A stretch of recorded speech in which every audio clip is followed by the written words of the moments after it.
69,000 सहायक शिक्षक भर्ती के संग्राम में सुप्रीम कोर्ट ने हाई कोर्ट के आदेश पर रोक लगा दी है।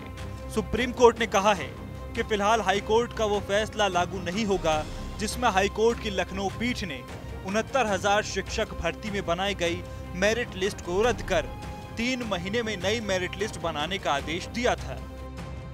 उच्चतम न्यायालय ने हाईकोर्ट डिवीजन बेंच के फैसले को एक तरह से स्टे कर दिया है और ये बोला है कि आप लोग रिटर्न सबमिशन फाइल करिए, ये मैटर हम डिटेल में सुनेंगे। कहीं ना कहीं देखा जाए तो डिवीजन बेंच ने बहुत सारे शिक्षक जो जनरल कैटेगरी थे उनको कहीं ना कहीं रीड्रॉ करने के लिए बोलने से उन पे एक संकट था।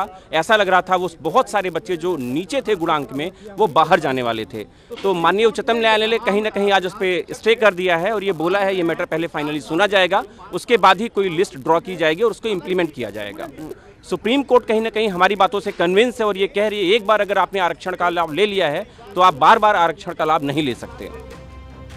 सुप्रीम कोर्ट ने हाई कोर्ट के आदेश पर 25 सितंबर तक रोक लगाते हुए इस मामले में सुनवाई के लिए 23 सितंबर की तारीख तय की है। कोर्ट ने इस केस में सभी पक्षों को अधिकतम 7 पेज के नोट दाखिल करने का आदेश दिया है। वहीं सुप्रीम कोर्ट के आदेश के बाद चयनितों के चेहरे खिले हैं, तो वहीं आरक्षित वर्ग के अभ्यर्थियों का आरोप है कि इस मामले का सुप्रीम कोर्ट तक आना हमारे साथ सिस्टम का धोखा है।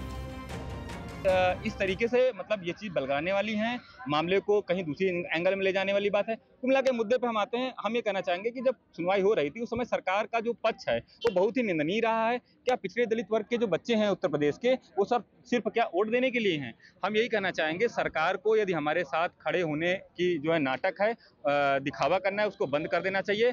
23 यदि हमारे साथ खड़े होना चाहते हैं तो 23 तारीख को एक बड़ा पैनल खड़ा करें और हमारे पक्ष में बहस करवाएं। वकीलों का पैनल खड़ा करें और हमारा पक्ष उनका रखना चाहिए था कि हाई कोर्ट से आदेश आया है, उस आदेश पर हम इस तरीके से कार्रवाई कर रहे हैं।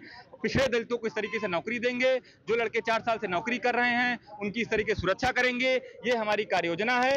ये तो ना बोल के चुपचाप जो है मामले को साजिशन मामले को फंसाने का काम किया गया है, इसको हम लोग बखूबी समझते हैं। वहीं सुप्रीम कोर्ट के इस आदेश के बाद लखनऊ में फिर कलेश शुरू हो गया है। आरक्षित वर्ग के अभ्यर्थियों ने बीजेपी के ओबीसी नेताओं के घर का घेराव फिर से शुरू कर दिया है। इसी कड़ी में केशव मौर्य के घर पहुंचे 69,000 के आरक्षित वाले अभ्यर्थी।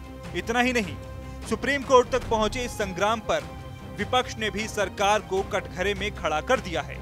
चंद्रशेखर से लेकर अखिलेश यादव तक सभी ने सरकार पर दोहरा खेल खेलने का आरोप लगाते हुए कहा कि जो काम 3 दिन में हो सकता था उसके लिए 3 महीने का इंतजार करना जानबूझकर मामले को लटकाने की चाल है। बहरहाल सुप्रीम कोर्ट के आदेश के बाद जहां चयनित शिक्षकों को राहत मिली है तो वहीं 4 साल से नौकरी के लिए लड़ रहे आरक्षित वर्ग के अभ्यर्थियों के लिए लड़ाई अभी लंबी होती दिख रही है। कुल मिलाकर हाई कोर्ट के बाद सुप्रीम कोर्ट पहुंचे इस केस में अब नया कलेश मचना तय है। सवाल यह है कि 69,000 का अटक गया मामला, क्या सरकार के पास है कोई फॉर्मूला?